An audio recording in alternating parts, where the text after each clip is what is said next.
Hello, everyone, and welcome to the fourth episode of Composer Talks with White Bear PR, where we have insightful conversations with some of the most creative talents and music professionals in film, television, and video game. Today, we will be talking about juggling parenting and composing, especially during the coronavirus lockdown. And I'm happy to introduce to you composers Ronit and Frederik Wiedmann, and agent extraordinaire Kovacs of Kraft-Engel Management. Ronit is the composer of the Golden Globe and Emmy-nominated TV series The Sinner, currently in the third season, or just finished the third season. Frederik Wiedmann is an Emmy Award-winning composer with over 140 titles to his name, including the Netflix series The Dragon Prince, and he is a mainstay in the DC cinematic universe. And Sarah Kovacs is a wonderful, hardworking agent at Kraft-Engel Management. She works with an awesome roster of clients such as Austin Wintory, Peanut Toprak, Bear McCreary, Gary Scheinman, David Schwartz, and on and on and on. And Ronit Kirchman, obviously, is also with Kraft-Engel. What all three of them have in common is that they're busy in their composing and professional lives. They all have to stay at home at the moment, and they are all parents. So before Sarah takes over the conversation, my first question to you guys is, how old are your kids? Ladies first. First, I have two boys, ages 6 and almost 4. I have a boy and a girl, and she is 6 and he's 8. And I have one girl, and she's 3, going to be 4 in about a month. Nice. Sarah, please take over. Okay. It's so good to see you guys. This is fun. I get the pleasure of talking with Ronit all the time. And Freddie, we haven't spoken or seen each other in ages. Hi, hugs. That's Virtual true. hugs. Virtual hugs. Virtual hugs to Jesus and your kids as well. What a shit show. I feel like to begin this conversation, like a huge deep breath is required, because I feel like as parents, we are just like, what do I have to do right now? What do I have to do in an hour? What's happening later today? But when you step back from it and like really take in everything that's going on, it's a lot. But my first question for you guys is, what was your parenting working/composing juggle like before all this happened? Like what was the day in the life of your childcare setup, how you guys worked before all this? Ronit. So both my husband and I are working parents, working full-time in the very laid back film music production zone. So our both kids are at school. Obviously preschool is a little bit less time, and there's more kind of time to account for. We also do have a babysitter who helps us out when they're not at school during working hours. But we both really prioritize spending time with our children. I feel like it's that's part of why we chose to become parents. So it's always an integral part of our day, and it's the kind of thing where the moment we have a day that's a little bit lighter, we'll make sure we get to go to all the activities, and then it's a little bit more of surfing the wave of each other's projects and making room, and it miraculously and fortunately I think the teamwork attitude and the fact that everybody is grateful to be there in the first place helps to navigate those things. And I have to say that also I've found that the workplace environments tend to be understanding of, like, if there's a really important event for, they recognize the importance of showing up for a child's performance, or, and it's okay to ask for those things sometimes, because they know you're going to be staying up all night anyway. So I think I appreciate the fact that the current landscape accepts the fact that parents want to be involved and working, and that's our reality now. That's awesome. What about you, Freddie? What was life parenting and working like before all of this? You know, it's funny, like before we had our first one, my prime working hours were always from 5 a.m. to 9 a.m. I got up early and I wrote for 4 hours straight, and that was sort of my best brain power. And then anything beyond that point was just like little bits and pieces and things that didn't require a whole lot of focus, like stemming something or mixing something. And that used to be my schedule. And then it was funny, like even like right when my first kid was born, that's when I began scoring TV shows. So somehow that coincided around the same time. So when I actually did get really busy all of a sudden, I had a kid and a baby.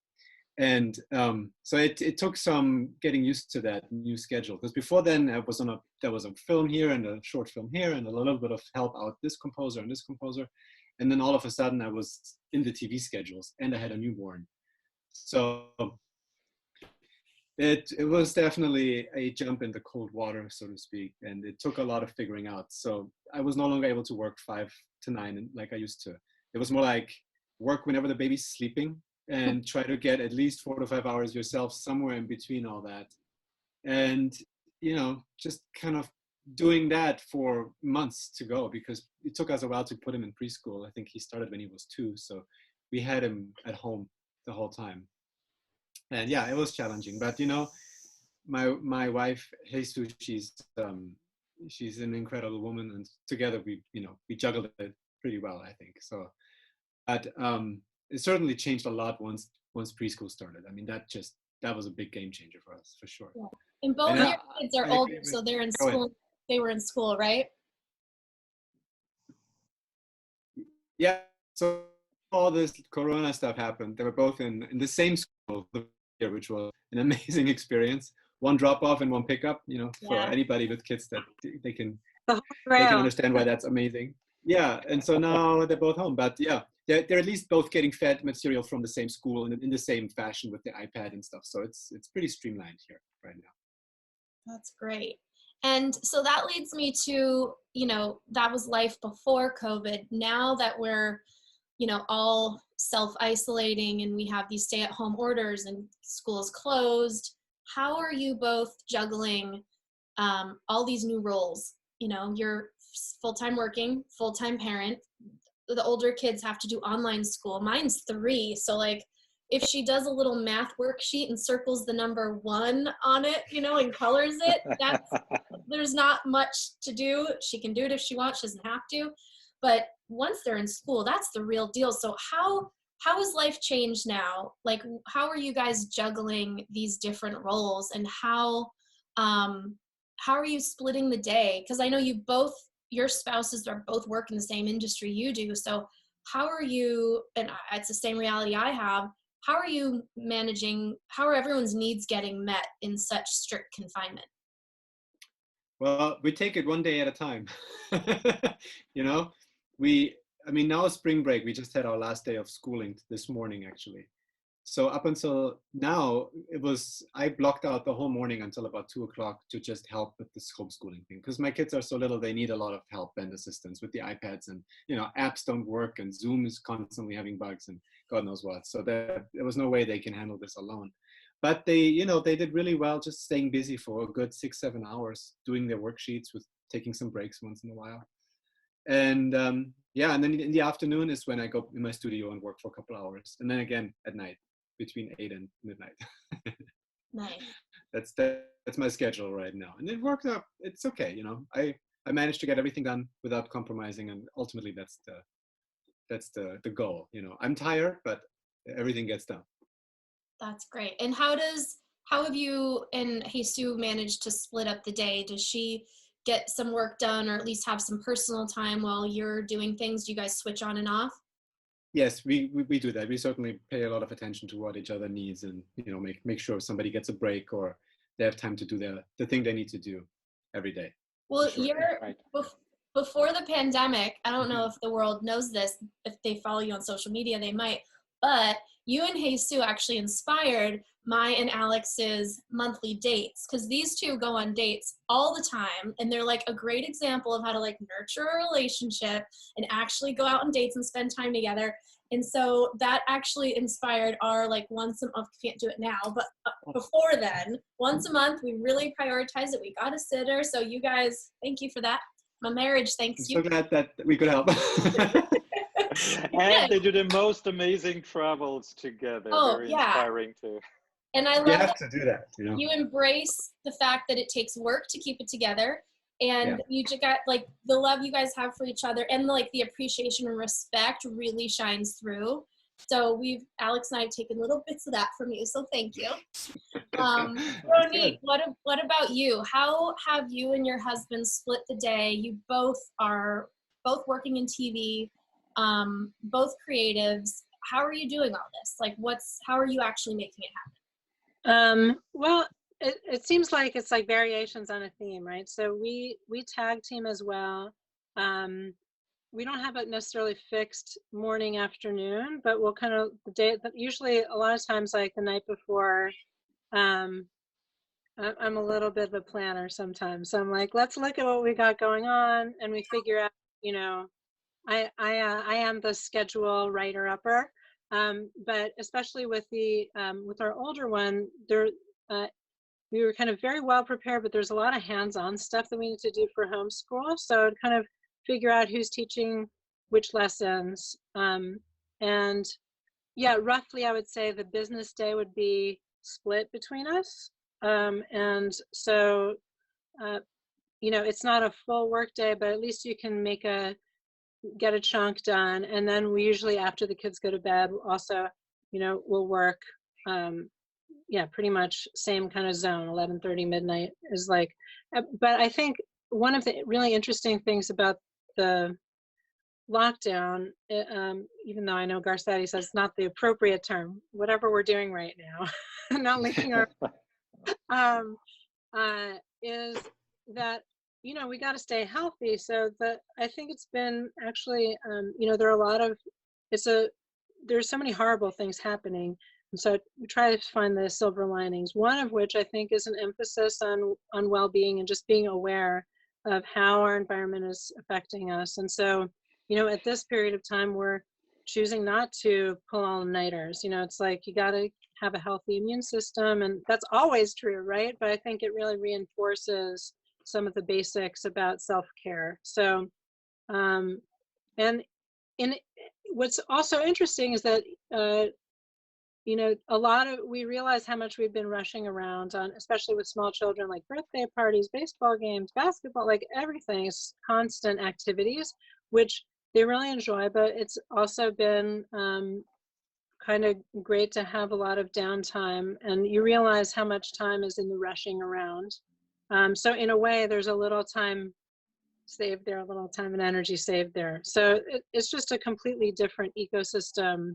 And you know, this is kind of relatedly, but not exactly answering your question, but I kind of feel like it's really clear, this choice between like high anxiety because of what's going on in the world, and actually really abiding calm and a little bit more of a slower pace and patience.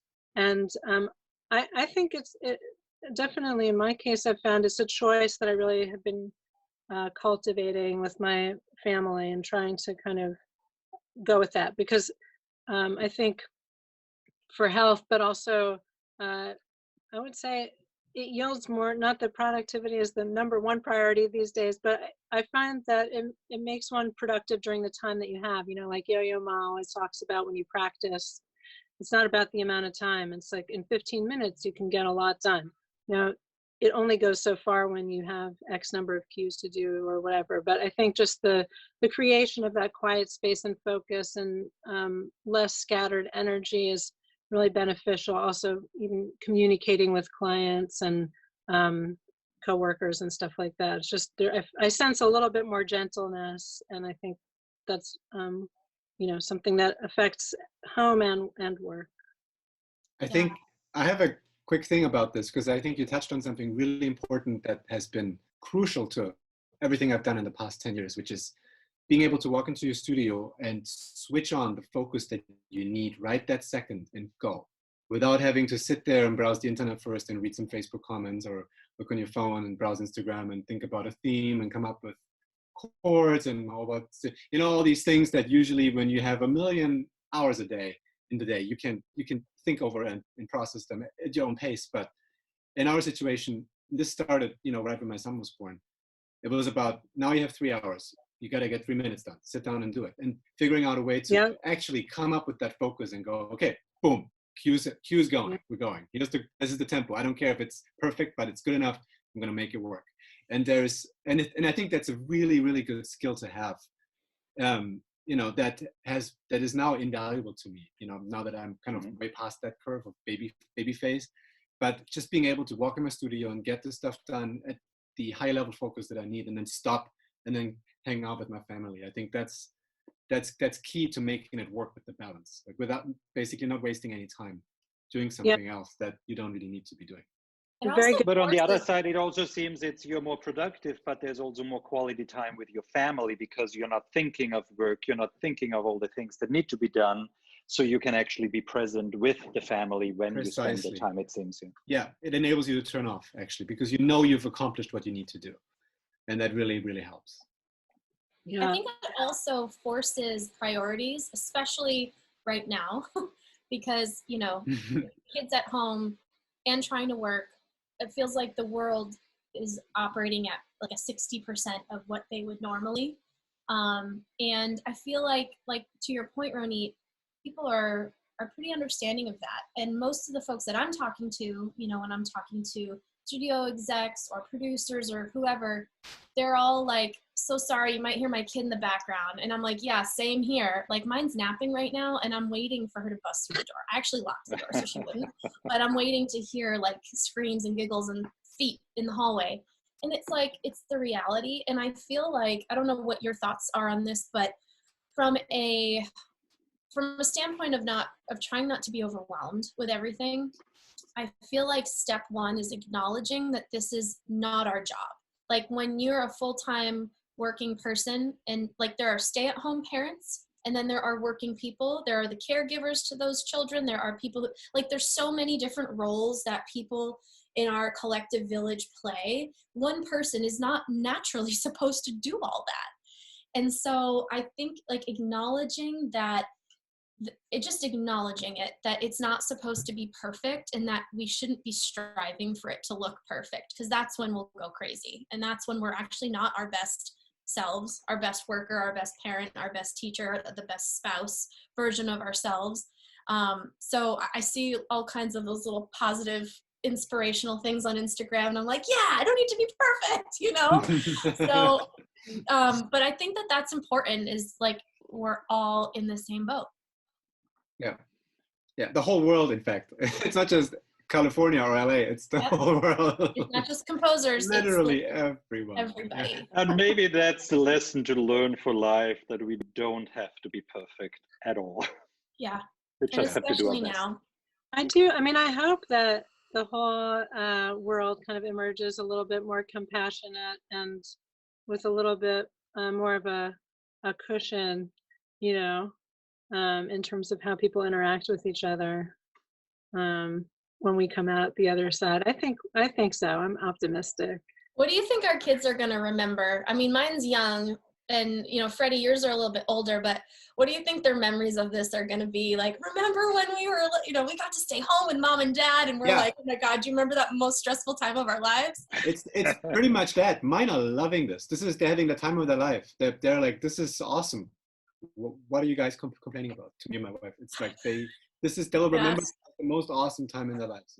You know, there's a silver lining right there. I feel like we have kind of a mix. Overall, I feel grateful they're happy. It's, you know, a little hard to maintain the level of outdoor activity that they're used to, you know, even though they really enjoy the yard and can play, like, really grateful for that. It's the team sports thing, or like the games, like, you know, kind of interactive things they do miss. You know, we FaceTime with their friends every day, basically, which I think helps bridge the gap. But once in a while, they'll say, you know, I wish we could hang out with so-and-so in person, and I miss my friends, and I miss my school. And so I think it's a mix, and sometimes they don't necessarily have the words to articulate why they're feeling big feelings. Like sometimes we'll see big feelings moments. And I'm like, I know it's not about this specific thing that's happening right now. I have a sense that it's, you know, it's more just a place to express it's uprooting. It was a sudden change. And even though they are, like Freddie's kids, enjoying a lot of the aspects of day-to-day life, you know, I think it's a big shift in routine. But one of our teachers was really wise, and she was like, you know, what's really gonna stick with them from this time is how the general feeling tone. Not like, did I learn how to read this one word, or you know, the one fight I had with my brother about a toy. It's like the overall sense. So that's kind of how we try to put a soft focus on that, of just like having a sense of security and belonging, and hopefully like finding ways to make things fun in the new place. Like we you know, even took a drive just to drive to, and we did like a treasure hunt. So it's like, can you find this make and model of car, because they're really into cars, or you know, it gives a little activity. It's like a little adventure, even though it's not in its usual form. Love it. So another question for you guys, how obviously, you know, things that were about to go into production or were in the middle of production has stopped, and all of this is affecting the economy, and it's affecting composers being hired and all of that. What are you seeing in our composer community, and do you have any advice to folks about how to kind of navigate the financial uncertainty of it? That's a tough question. I mean, you know, it's there. I always tell composers that, you know, even not really in regards to coronavirus lockdowns, but just in general, if there is downtime and things are slowing down for you, and you're trying to keep up some kind of a money stream, I always recommend library music, and I think that applies to this situation too. I think licensing is still happening right now, because there's things that have been shot and are in post-production right now. Oh, yeah. Shows, seasons, and all that stuff. So production music is always needed, I think, even at this time. So when things do slow down and gigs are fewer, then I always recommend reach out to libraries and see what they need, and just, you know, start writing for them, you know, for what it's worth. The worst thing that can happen is you get a placement in some reality show, which you'll be happy about 9 months from now. Yeah, I was just gonna say, it's a good investment in your time, because you end up getting a check way later.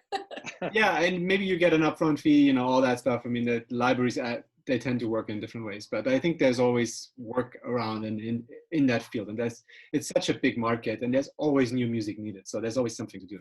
Are there like your top 3 libraries that you like, that you've either worked with or that you know are popular that people could look into? Oh, that you know, I run 2 myself, so I've been primarily writing for them for the past 4 or 5 years. So I don't really actually know anymore how others operate. But when I was doing it many years ago, there was one called Music Box that I did a lot of work for. There's 5 Alarm Music, there is APM. These are all really big ones, and you know, it's, you know, obviously you need to somehow get in there and meet somebody and have the connection to be part of their team or roster of composers. But they're all approachable. There's even there's databases out there somewhere of all the music libraries to contact people. So it just requires some research. But there's so many. I mean, it's like oversaturated, to say the least. Yeah, that's a great idea. What about you, Ronit? And I'm just laughing because I haven't really written library music, so I'm like, I'll let Freddie take take that part of the question. Yeah. I think it's kind of a mix. I mean, I think important to acknowledge the reality that for people who are working in narrative media, the slowdown is real. It's a big deal. You know, for people who are focused in film and television primarily rather than libraries, gaming. And of course, people can pivot, but I think it's also worth acknowledging that, people who have well-established footholds in certain areas that are not affected are going to experience it differently. I think it's definitely going to highlight the importance of having a little bit of a cushion, and that I'm hoping that most of our community is like doing okay, that there are resources. I think some of the PROs, I know that there's even California unemployment for some freelancers. It's just important to look at all the resources that are available at this time for people who haven't been able to, create that kind of, security, interim security. But I think it's an important issue to highlight, not sugarcoat it too much. Once in a while I read a post about, I just think people should be aware that, it's great. Some people are really busy. They happen to be on something that just started post and before everything went down. Everybody's in a different boat. So some people are burning the midnight oil writing cues, and some people are don't know where their next job is coming from. And I think it's important to just kind of have a balanced view of that.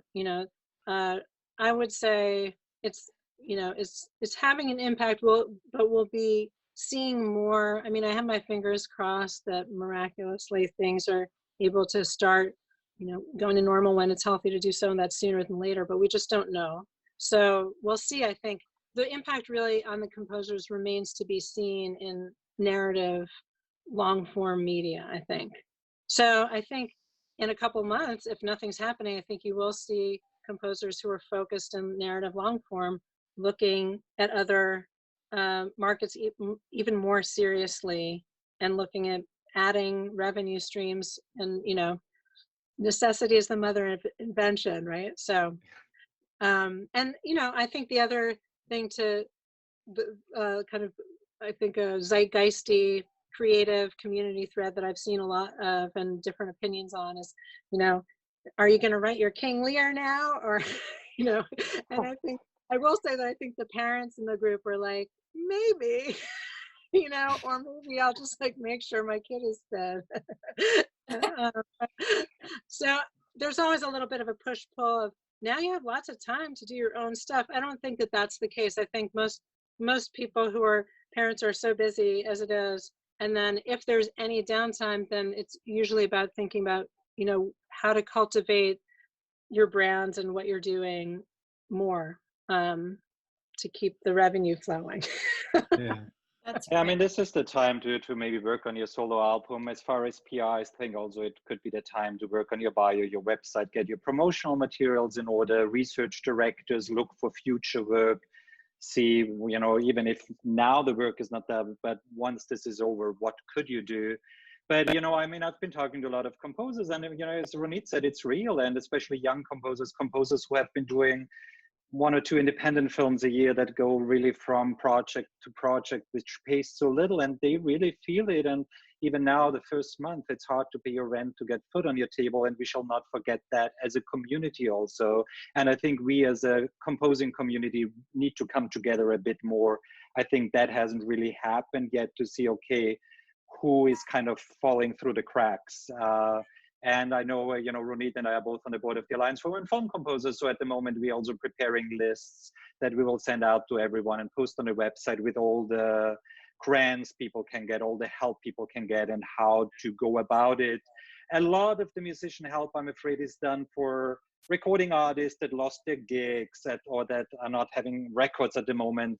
But I feel media composers are, again, falling through the cracks a bit. And I think that we need to step up a bit as a community and raise awareness for media composers, where the situation might be very different to a recording artist, and see that there is help also, because we don't lose a gig, but, you lose, like a performing gig, but you lose work. So what can be done?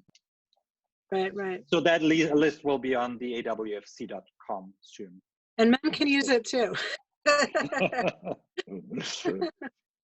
I love that. Do we have time for one more question, or are we out of time, Thomas? I think this is an interesting conversation. We should do one more, and if someone wants to turn off on YouTube, they can do that. Okay. My last question was just, aside from, obviously we're working parents, we're so busy, there's no downtime, but how are you guys staying positive, inspired, uplifted? And, you know, the big thing that I always, you know, am talking about with my kid is like, who are the helpers? How are we being helpful? So how are you guys addressing that in your own lives with our composer community and in with your own communities? I can take that one first.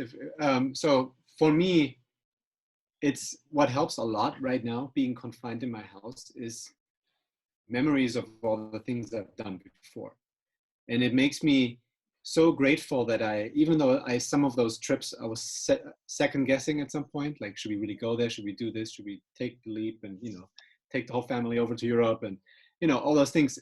I'm so glad now that I've done everything I've done to this point, because I really nurture on those experiences that I've had in the past. I go through my iPhotos and I look at the Maldives I've been to, and Amsterdam and Barcelona 2 years ago, and it gives me a great deal of joy just looking at those pictures and having those memories of those places. So when this is over, I want everybody to travel as much as they possibly can, because if this happens again, you'll be very happy you have those experiences.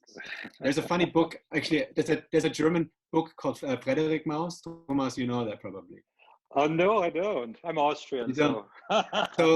So the mouse, all the mice are preparing for the harsh winter where they can't go outside. And this one mouse, the mouse's name is Frederik, coincidentally.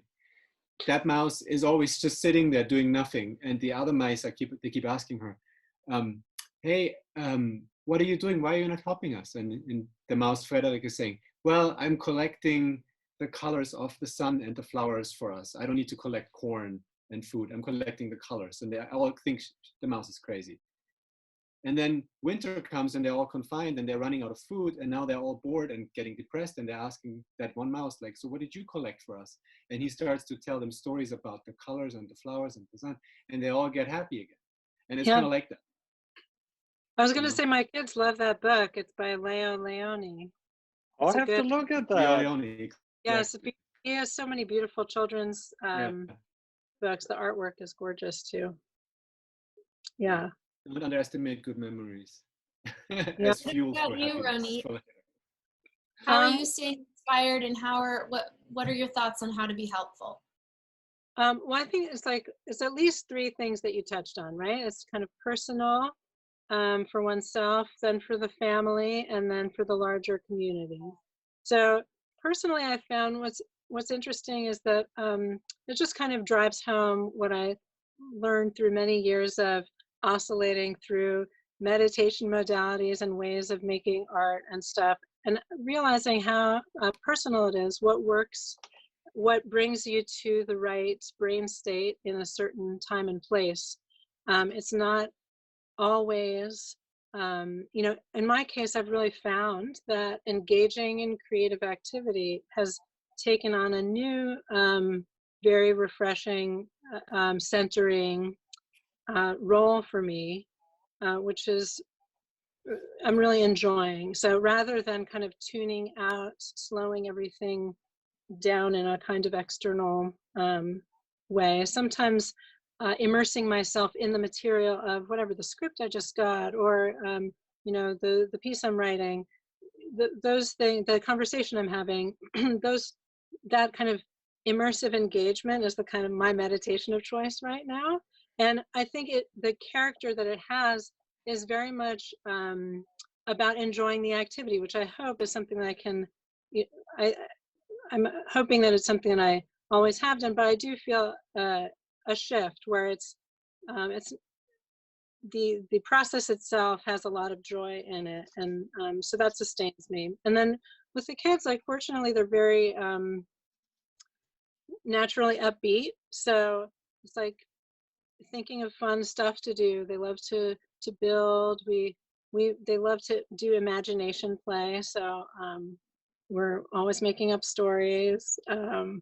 And baking, they're really into baking. Now, that's not really my area, but my husband is comes from bakers, so so he holds that he waves the flag for the baking crew, and they love to watch that. So I think anything that's those are other ways to kind of stay moving, it's small scale moving, but it's tactile and it's sensory. And I would say for the children, having a little bit of a routine, not too, restricting, but having a few anchors in their day that they know they're going to have, especially during break one, break two, has been helpful with a loosey-goosey attitude, and then, for the community, I'm hoping that even things like this kind of connectedness will help people feel like they're not alone. They have fellow friends, like all of our fellow parents out there. And I do hope to kind of, I think sometimes the individual person-to-person contact can mean a lot. So just reaching out to people who, we're concerned about, want to make sure they're doing okay, and see if they need help, not just via a Facebook post, which people might not respond to as comfortably, right? But just making sure, like, if there are people on the radar who we're like, I'm hoping that they're doing okay, and just like reaching out and making sure that contact is maintained and walking the walk if they need something, That's awesome. And Thomas, Yeah, any ideas on how we as a community can be helping each other more? Yeah, I mean, I think it's things like that. I mean, for me, inspiring thing is also, I mean, for me, it's important also to still, being home and working with Chandler from home, it's important to structure the day still. So I still have my weekends and my weekdays and my work days. We still in the morning have our coffee. I go and meditate. Chandler does his comic books, and then we work. In the evening, we do yoga together. We do a lot of baking, cooking together. I'm gaining weight by the minute.